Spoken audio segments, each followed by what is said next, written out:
नमस्कार, स्वागत है आपका। शुरुआत करेंगे खबरों की।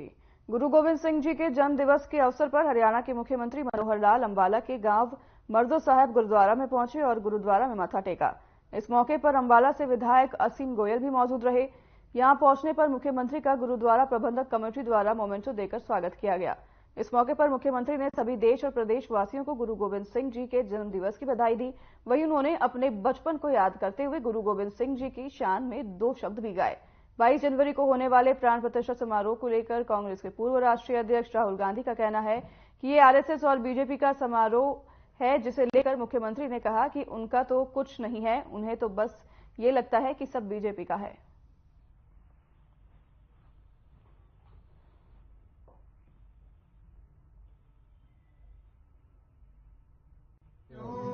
मित्रों, देखो, आज हमको पता है कि श्री गुरु गोविंद सिंह जी का आज जन्मदिन है। उनकी जयंती सारे देश और दुनिया में बड़े हर्षोल्लास से मनाई जा रही है।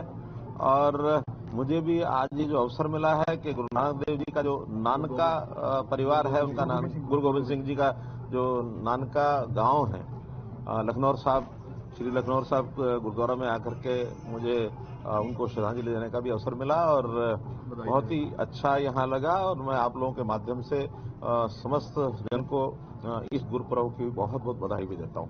राहुल गांधी कह रहे हैं कि बीजेपी का दिवस है 22 तारीख को, इसलिए कांग्रेस नहीं जा रही। अब देखिए, वो क्या कह रहे हैं, ये जो दिवस होते हैं सारे ही बीजेपी के दिवस है, उनका दिवस तो कोई है नहीं। इसलिए बीजेपी की दिवस है, बीजेपी का साल है, बीजेपी का युग है। इसलिए इस बीजेपी युग में सब लोग अपने अपने बिस्तर को खोल करके जाकर बैठ जाए। बीजेपी आगे आने वाली, जनता सारी बीजेपी के साथ है। काफी घोषणाएं थी आपकी अंबाला में, काफी प्रोजेक्ट होते पड़े। आज तो श्री गुरु गोविंद सिंह जी के जन्मदिन के ऊपर सभी को बहुत बहुत बधाई। मित्रों, देखो, जैसा आज हमको पता है कि श्री गुरु गोविंद सिंह जी का आज जन्मदिन है। उनकी जयंती सारे देश और दुनिया में बड़े हर्षोल्लास से मनाई जा रही है। और मुझे भी आज ये जो अवसर मिला है कि गुरु नानक देव जी का जो नानका परिवार है, उनका गुरु गोविंद सिंह जी का जो नानका गांव है लखनौर साहब, श्री लखनौर साहब गुरुद्वारा में आकर के मुझे उनको श्रद्धांजलि देने का भी अवसर मिला और बहुत ही अच्छा यहाँ लगा। और मैं आप लोगों के माध्यम से समस्त जन को इस गुरुपर्व की बहुत बहुत बधाई भी देता हूँ। वो क्या कह रहे हैं, ये जो दिवस होते हैं सारे ही बीजेपी के दिवस है, उनका दिवस तो कोई है नहीं। इसलिए बीजेपी के दिवस है, बीजेपी का साल है, बीजेपी का युग है। इसलिए इस बीजेपी युग में सब लोग अपने अपने बिस्तर को खोल करके जाकर बैठ जाए। बीजेपी आगे आने वाली, जनता सारी बीजेपी के साथ है। गुरु गोविंद सिंह जी के जन्मदिन के ऊपर सभी को बहुत बहुत बधाई। आज गुरुद्वारा लखनौर साहब जो कि माता गुजर कौर जी का एकाकार फतेह गुरपुरब मना रही हैं, जिथे संगत हाजिर हुई। उनसे साढ़े हरियाणा के मुख्यमंत्री श्री मनोहर लाल जी वो भी साढ़े नाल। कोलेस्टोर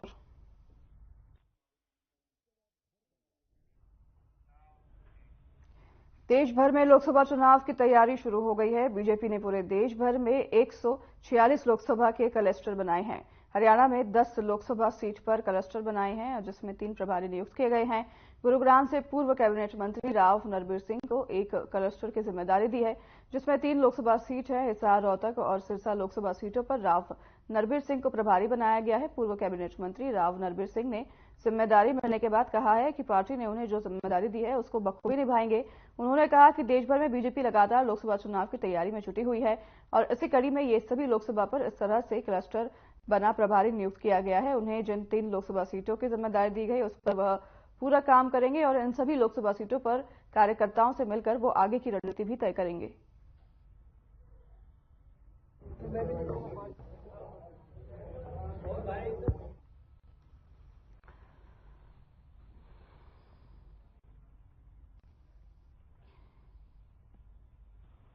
राव नरबीर सिंह को प्रभारी बनाया गया है।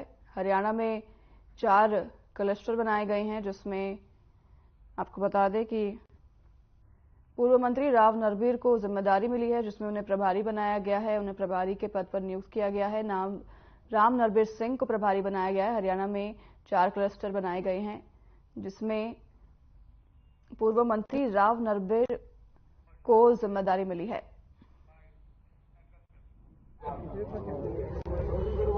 नहीं, भारतीय जनता पार्टी ने 2024 के चुनाव के लिए पूरे देश में 146 क्लस्टर बनाए।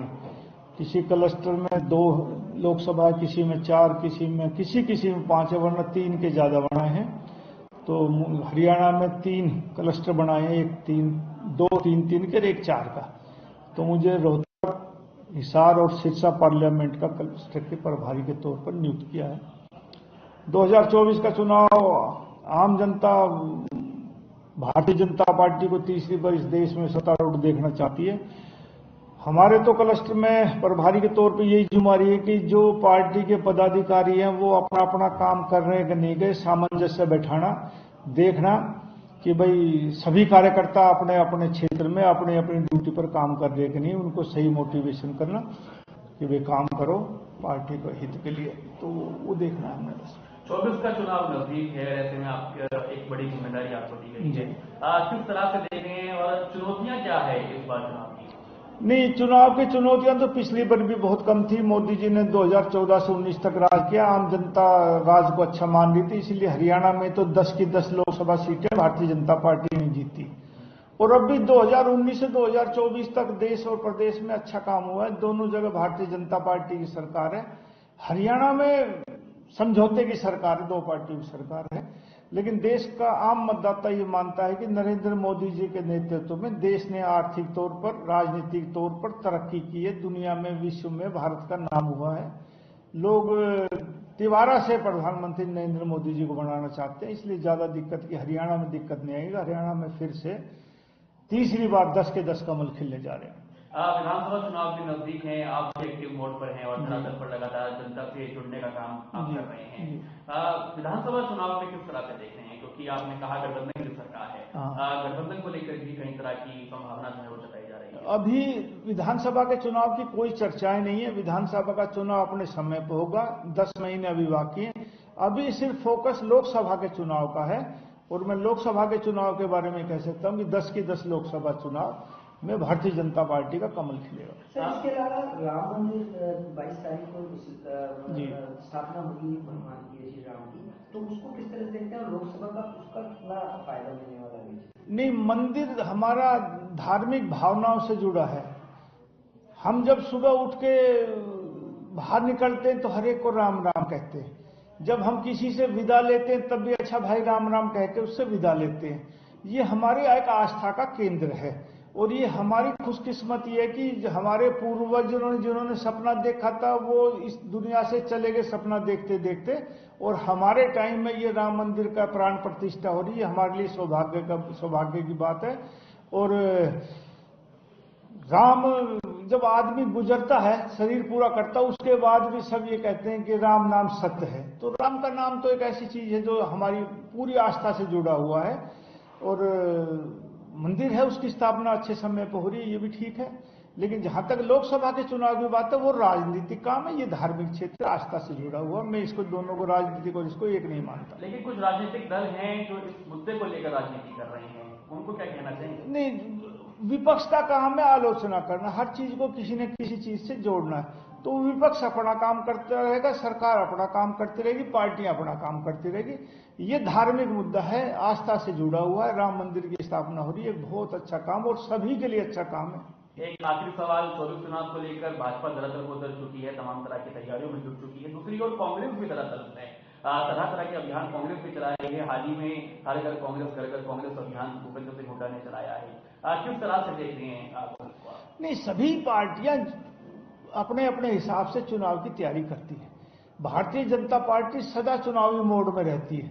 एक चुनाव खत्म हुआ, अगले चुनाव की तैयारी कर रही है। ये कांग्रेस की खुशकिस्मती लगा लीजिए, मैं ये कहूंगा कि अब की बार उन्होंने तैयारी की। 10 साल से तो मैं देख रहा हूं कि उनका आज तक संगठन भी तैयार नहीं हो पाया। अब वो सड़कों पे घूमे, कहीं घूमे, लोगों ने उनको नकार दिया है। लोग भारतीय जनता पार्टी के पक्ष में मतदान करेंगे। 24 में 10 के 10 हरियाणा में कमल खिलेंगे।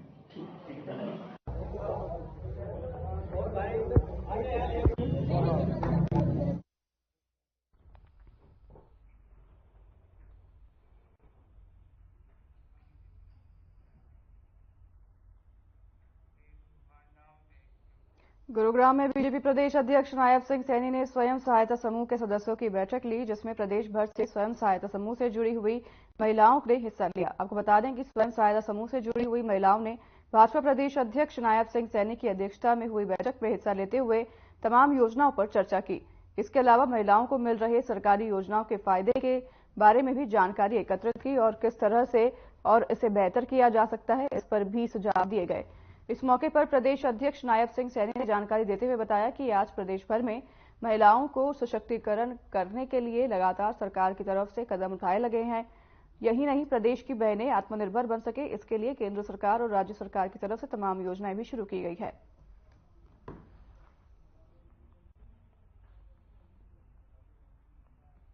इसमें उत्साह कि माँ बाप भी उनको नहीं पढ़ा सकता था, परंतु जब से मनोहर लाल जी ने हरियाणा के अंदर रोड मैप तैयार करके हर 20 किलोमीटर के ऊपर एक अच्छा कॉलेज दिया, आज लाखों की संख्या में हरियाणा की हमारी बेटी है वो पढ़ रही हैं और वो एजुकेट हुई हैं।